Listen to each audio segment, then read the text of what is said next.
Morning, Thelma. Today is Friday, so that's supposed to be Fitness Friday, but I'm not doing that.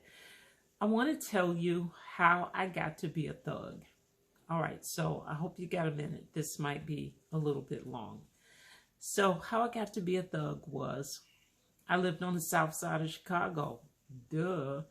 And because I lived on the south side of Chicago, actually on Peoria Street, I lived in a two flat, which is a really nice apartment. If you live in Chicago, you know what I'm talking about.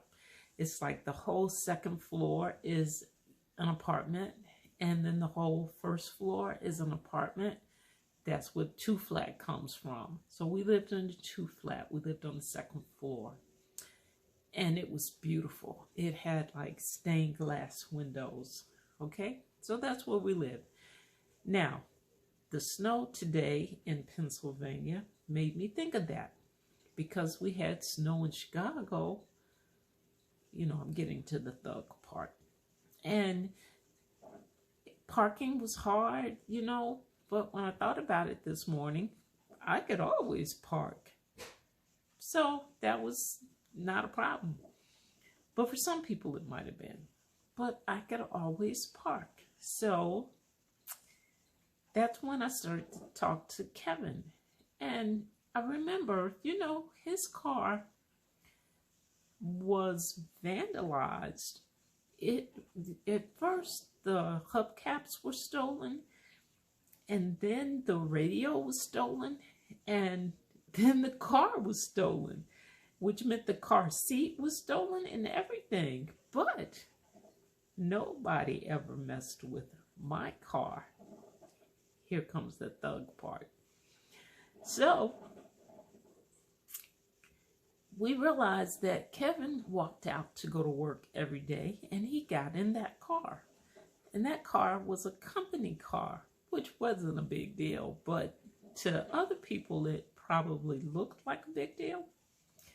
And he was dressed in a suit. He looked like a pretty good target. I, on the other hand, would go out of the same house every day to go to work, because I did. And I had a car, and my car was a Jeep with a soft top, so they could have got into my car easily. But nobody ever messed with my car. So here comes the thug. All right, so that's just how it happened. And when they stole his car and the police found it, they got back to us and said it was probably kids and they had probably taken it for joyrides.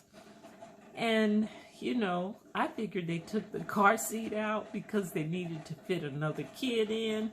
And he thinks they probably sold the car seat. I think, yeah, they probably gave it to their cousin.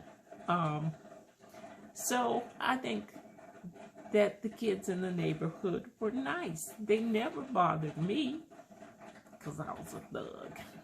All right. And we always had parking, and that could be because the house next to us was a crack house. It was like the neighborhood crack house. So other people from the north side didn't drive over to our neighborhood to get their drugs, because then they would have been driving cars. All right, and parking would have been a problem. But we lived next door to a neighborhood crack house, so we had lots of parking. Okay, in addition to that, I taught in a school on the south side. Duh. Which meant I taught baby thugs. They were so cute. I taught at an elementary school. And there was nothing thuggish about it. It was Afrocentric. It was progressive. Oh my God. It was beautiful. But technically, it was on the south side. So technically, the kids who went there were baby thugs. So I became a thug. It was cool.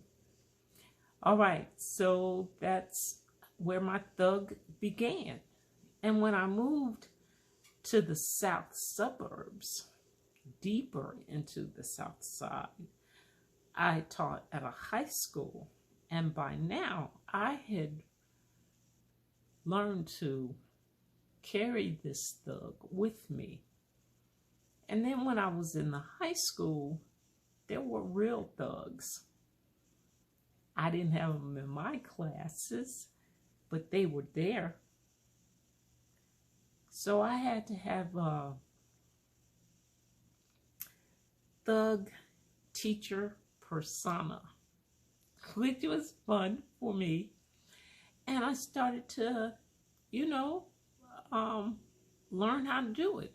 Like one of my students, De'Ara, she told me, okay, Miss Smith, you can be big pimpin', and I'm gonna be little pimpin'. I was a thug, so I was like, cool, sit down, we got class. And I knew I was big pimpin'. So, teaching high school on the south side was perfect for me. I really enjoyed it. And my kids were really good kids, So this whole persona thing, this whole illusion that kids on the south side, or any side actually, are thuggish or bad, that's, I think, garbage. And I think that because I got to know these kids and I got to love these kids, and they were not thugs. For the most part, there might have been a thug here and there, but it was okay because I was a thug teacher, kind of. So it was cool. All right, Thelma. And because you were there, Thelma, were there thugs? Because I didn't see them most of the time. I mean, except that was that boy that used to like kick my door and it sounded like a gun going off. And then I had to chase him around the corner of the building. And then later that day, a big kid that I had brought him to me, like had him by the shirt collar and brought him to my door because he heard I wanted that kid. Because I was a thug. Okay, that's it.